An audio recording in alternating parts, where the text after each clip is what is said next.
Hi, everyone. My name is Sidney Barbier, and I'm a current intern for the summer of 2021 with the Yampa Valley Sustainability Council.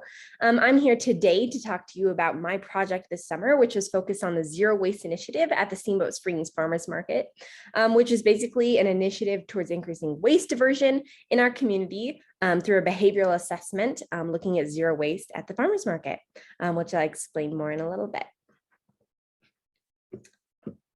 So a little bit of background about me. Obviously, my name is Sidney Barbier. I recently graduated from Steamboat Mountain School in 2021. This fall, I will be attending the University of Denver, where I'm going to pursue my passion for environmental science through a degree in sustainability, as well as a Bachelor of Arts in viola performance. I'm also an avid Nordic skier and will be competing on their D1 Nordic team, which is also super exciting. I've always been passionate about sustainability ever since I was really little, whether that's from joining Eco Club to being a Girl Scout, earning my Gold Award through a project focused on state park waste diversion. As a senior at the mountain school, I also did a capstone project in which I created a product life cycle documentary focusing on all the environmental, societal benefits and detriments through ski wax's life cycle, which is really exciting as well. And then I've always worked closely with the Yampa Valley Sustainability Council in the past through all my different outlets in environmental science. But this internship was obviously an amazing opportunity for me to get my foot in the door to see what sustainability careers really look like in action. Also, like many of you, I'm sure from Steamboat, I have a love for the outdoors, whether that's hunting, fishing, backpacking, camping, mountain biking, which definitely from a young age kind of instilled that love for the outdoors and the need to protect our environment in general. So I was super excited to join the team of interns this summer, and then this project came out of it. So here we go.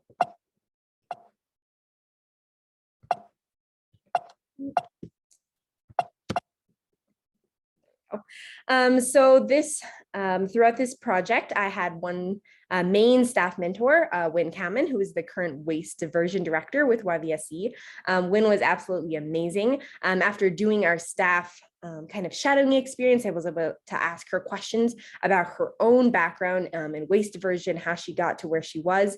She was extremely supportive of everything I did. She kind of let me take lead on the project while giving me her own insight and support, which is really amazing for me. And I couldn't have asked for a better mentor. She has such a depth of knowledge and background that I couldn't have, imagined, and brought so much to the table and really helped make this project what it is. I also first wanted to thank a few of the partners who also made this project possible. First, obviously, the City of Steamboat Springs, specifically Winnie Della Quadri, who's the special projects and service managers for the city. They kind of helped with, obviously, the funding of this project in general, which came out of a partnership with the City of Steamboat Springs and the Farmers Market to do kind of a study on zero waste in general. And then Main Street Steamboat, specifically Lisa Popovich, the executive director of Main Street, who was fantastic partner in this whole project. She was willing to, brainstorm with me and all of YVSC about, how we can make this possible, how we can make this more effective, going through all the jumps and hurdles. She definitely, she'd have her plastic gloves and hand sanitizer and help dig through trash as well. So huge shout out to her. And then as well for Feed for Seed Innovative Regeneration, which is the composting program that allowed us to have composting actually at these zero waste events. So kind of a little bit of background on where my project even stemmed from. The main thing is that we actually have quite a few challenges when it comes to waste diversion and zero waste, specifically in the Yampa Valley. Obviously, waste diversion is a huge issue, not only in Yampa Valley, in Colorado whole and the county, and then, nationwide due to its, impacts when it regards climate change, as we've been seeing throughout the summer, plastic pollution and things like that. But on a more local level, Steamboat is a rural community. And with that comes a lot of challenges when it comes to limiting, especially when it comes to recycling. We have a significant lack of infrastructure when it comes to recycling facilities. We have, long distance when it comes to traveling to different markets, which can decrease the end value of products. We have a private landfill, which provides even more challenges. But just kind of being rural in general, we just don't have access to all that infrastructure and facilities that are needed to have a really robust zero waste program. So Colorado's recycling rate right now is about 17%, where the national average is like 34%. So we definitely have a long ways to go there. And then in Routt County in general, we currently have a 12% recycling rate, which was found in the 2017 waste diversion study that the Yampa Valley Sustainability Council did a few years ago. So obviously waste is, one of the huge players when it comes to climate change, because simply by reducing your waste in the landfill, you're reducing methane emissions. By composting, you're reducing greenhouse gas emissions when you're not having to harvest new materials and create new products. So obviously this is going to be a big issue in the long run, nationwide, but also just here in Yampa Valley. So this whole project stemmed from a new partnership, which was a zero waste initiative between Main Street Steamboat and then the Steamboat Farmers Market. So we actually were doing a study for the city of Steamboat Springs in order to basically find the most effective and efficient solutions to a zero waste initiative. So we kind of did this, what's called a behavioral assessment, and where we looked at the differences between manned, where you had volunteers, versus unmanned zero waste stations, looking at percent contamination, and overall waste diversion. And the goal is to kind of develop, implement, and then be able to put in the future the most efficient zero waste stations, so that you can use maybe obviously at the farmers market, but always available for other zero waste events in the future. There had been some sort of zero waste initiative in the past at the farmers market, but this was much more hands-on. And throughout the whole summer, we were always there and changing and trying to have the biggest impact we were able to have. So some of kind of the project objectives and initiatives in the first place, there's kind of 4 main targets that I set for myself. The first was the development of new effective signage. So effective signage is super key when it comes to any sort of zero waste initiative. You need signage that's easily able for people to read, know what goes where, lots of pictures. We were able to put it in Spanish as well as English. Images that they can match to what objects or items that they have.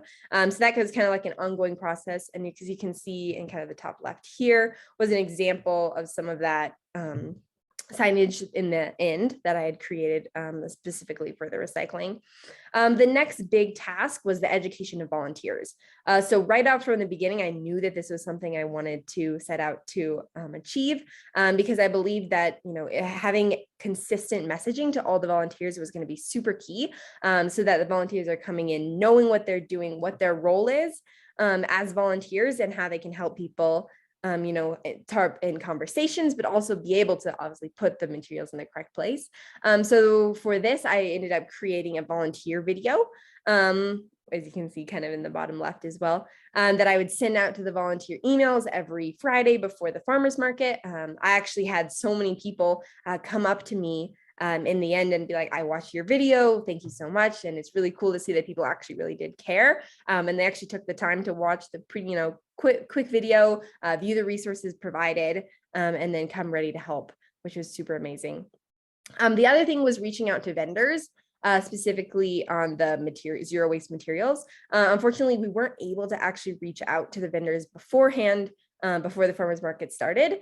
So this was kind of a challenge, as a lot of the vendors didn't know what materials they actually were able to recycle and compost. But throughout the farmers market, we were actually able to send out a letter that consisted of all the different materials and resources where the vendors could go to purchase materials that were either 100% compostable, actual recyclable plastics, and kind of give them the basics of what is and isn't zero waste, so that we can try to, when you have products of all the vendors had the same products that were recyclable and compost, it would make it a lot easier and less confusing for the consumers as well. So that was one of our initiatives. And then education of the public. And this came in a lot of different ways, whether it was one-on-one conversations directly with me in person as I was standing in front of one of the zero waste stations. That came from YVSC blog posts, which I did over the summer, the YVC newsletter, as well as social media platforms. We did like the Tuesday takeover, but pretty much just getting the word out there that zero waste is an issue. Waste diversion is something that we can all do as individuals, and kind of getting that out there into the community was definitely a key part of the project as well.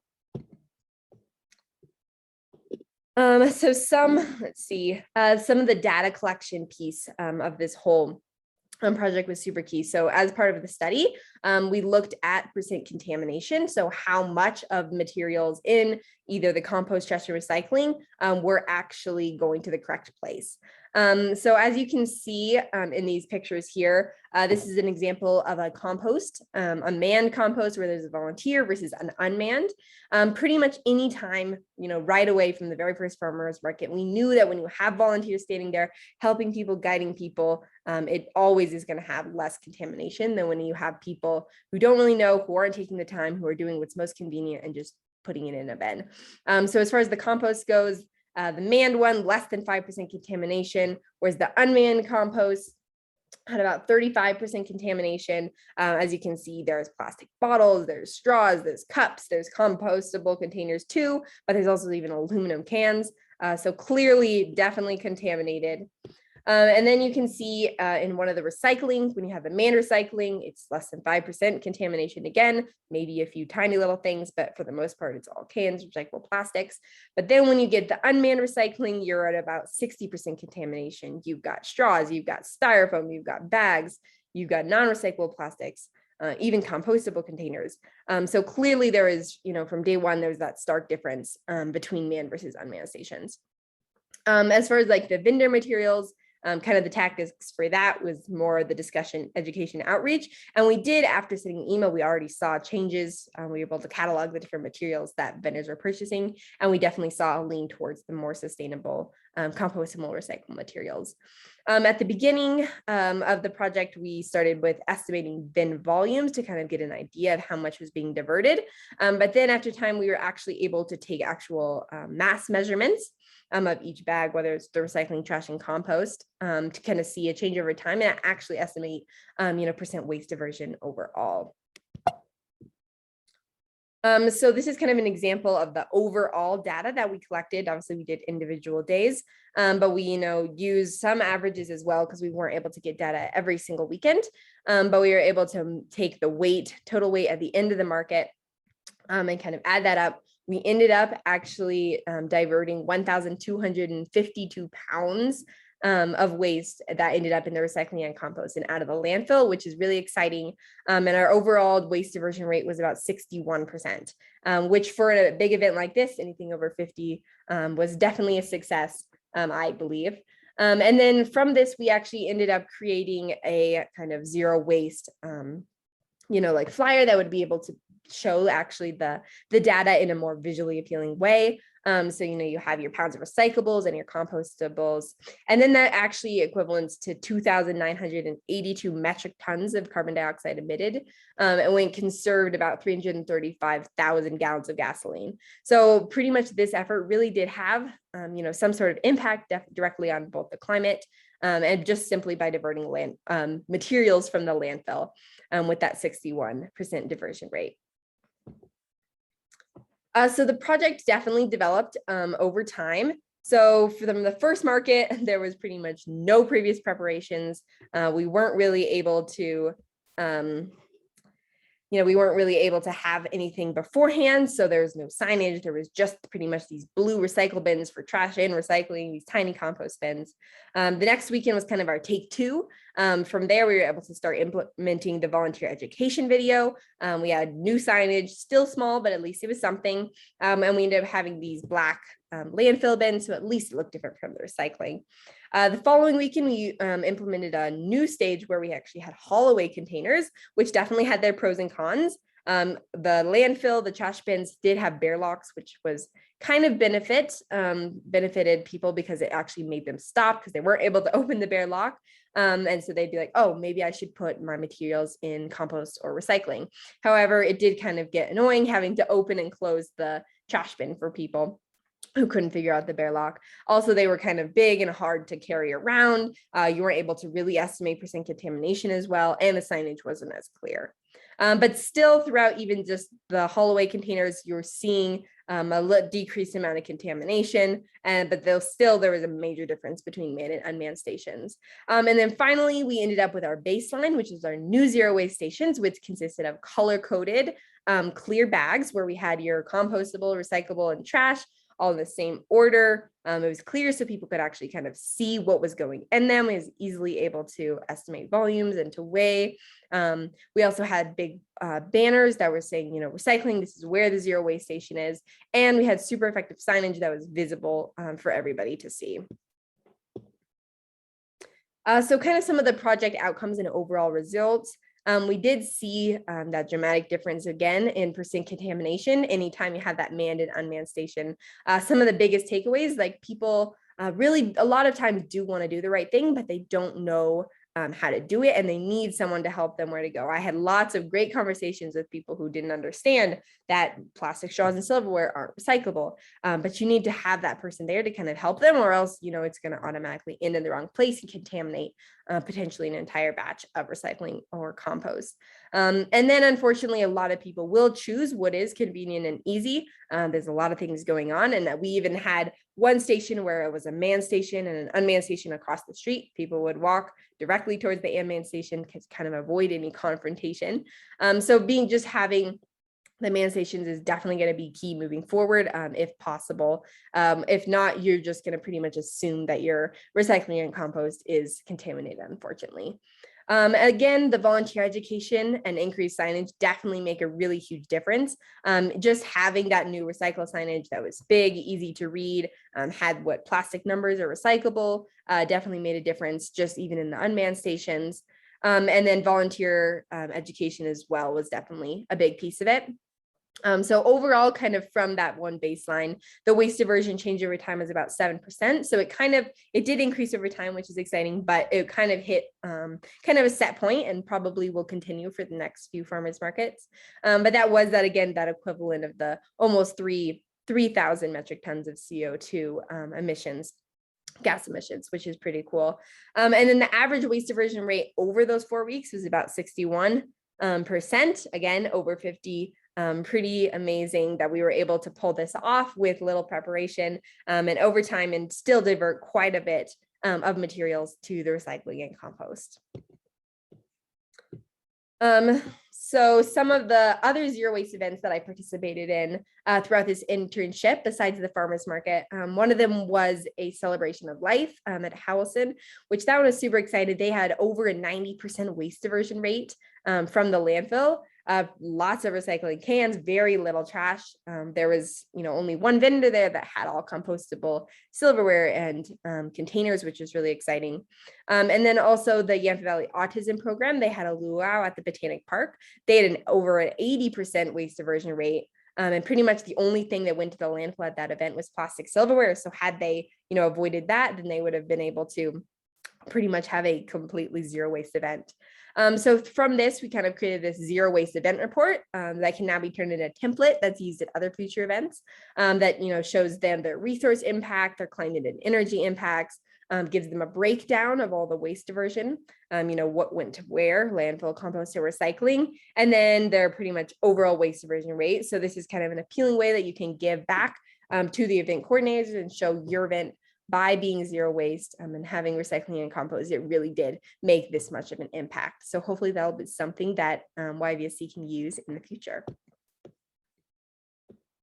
And then overall, my YVSC internship experience was just amazing. Not only was I able to work side by side my own mentor, Wynn Cameron, but I was also able to work with people like the executive director, Michelle Stewart, which was really cool to see her insights. I was able to, meet all the different staff members as well, and kind of get to know how their careers in sustainability take off.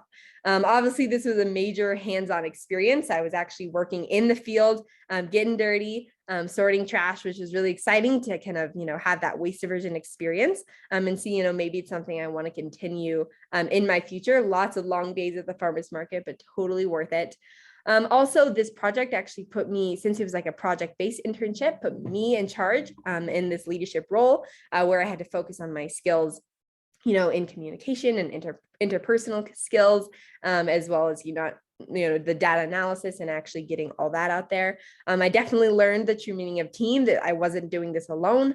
It wasn't all on me. I had so many resources and people I could reach out to who were helping me to, overcome any hurdles that I came over. And it wasn't even just YVSC, it was the community, it was the city, everybody along with me. But the coolest thing about the internship was it kind of opened my eyes to really what a future in environmental science could be like, which was really exciting. There's so much to do. Maybe it's not in waste diversion, maybe it'll be snow science, but there are so many options out there, and it definitely, hit hard that it really is what I want to be doing in my future. So kind of as I go off into college, I know environmental science is definitely going to be the right major for me.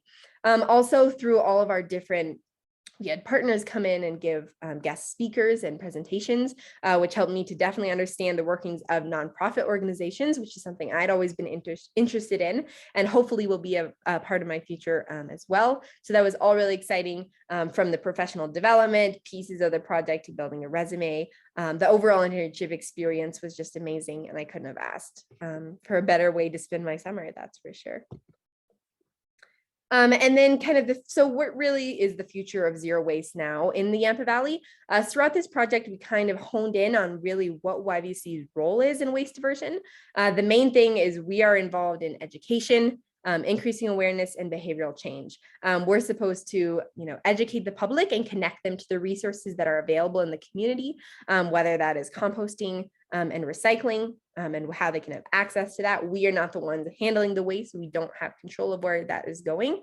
So that's not our responsibility, but we can really be the fosters of change when it comes to behavior and awareness and education.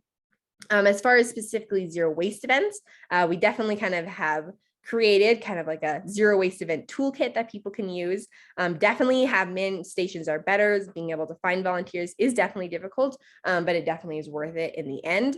Obviously, having those zero waste stations that are color coordinated, having the bags, having the banners is super helpful. A volunteer education video they can send out to all your volunteers beforehand. Having that set list of materials for the vendors beforehand is also super key. And then the effective signage. So if you can kind of have all those together, ideally that would be the best to have the closest to a zero waste event. And then throughout this project, waste is definitely a touchy issue, specifically, in the Yampa Valley and Steamboat when it comes to recycling and what's going where. But we kind of learned that in the end, you really need to send all these complaints and frustrations, which are definitely valid and need to be heard, but they need to go, directly to our city and county commissioners to really address this waste issue in the form of public policy. That's really where we're going to see the most change, and that's going to be super long lasting. Maybe that'll come from a nonprofit run recycling center, which would be really cool to see, but we're never going to get there unless we have people in the community actually speak out about that they have issues in their own curbside recycling and they want to see composting, and then reaching forward towards those representatives who can help make that possible. So kind of the future is going to be the public policy when it comes to the actual waste piece. But then having zero waste events, I think we've now created a pretty good set list of things that people can do or events to organize their own successful zero waste initiatives. Finally, I do want to acknowledge some people again. Obviously, Wynn Cowman as an amazing project mentor, Lisa Popovich, again, of Main Street Steamboat, Laura Sankey with the City of Steamboat, with working on signage and social media platforms, Winnie Della Quadri with the City of Steamboat, helping fund, making this project possible. YVSC staff, of course, for supporting me in everything I did. The zero waste volunteers, I couldn't thank them enough. Some people we had coming back weekend after weekend, they were always signed up and I knew I could count on them. They dedicated a lot of their time this summer, and it's definitely very appreciated. The YVSC interns, Gretchen, Peter and Rachel, who also, served as volunteers at the waste stations as well, which I definitely appreciated, having someone to help me out and talk to and kind of get through it all while I, supported them in their projects as well. And then lastly, but certainly not least, Nicole Pepper, who is the YVSC internship program manager, who put this entire thing together for the summer. Is definitely the first cohort that YVSC has had, and it definitely turned out so amazing, and I couldn't thank her enough for all the time and energy that she put in. to making this possible and allowing me to take this project and turn it into super successful thing that hopefully can continue into the future. So thank you so much. And if you have any questions, you can obviously reach out to me at sydney@yvsc.org or to any other YVSC staff member. Thank you so much. Have a great day.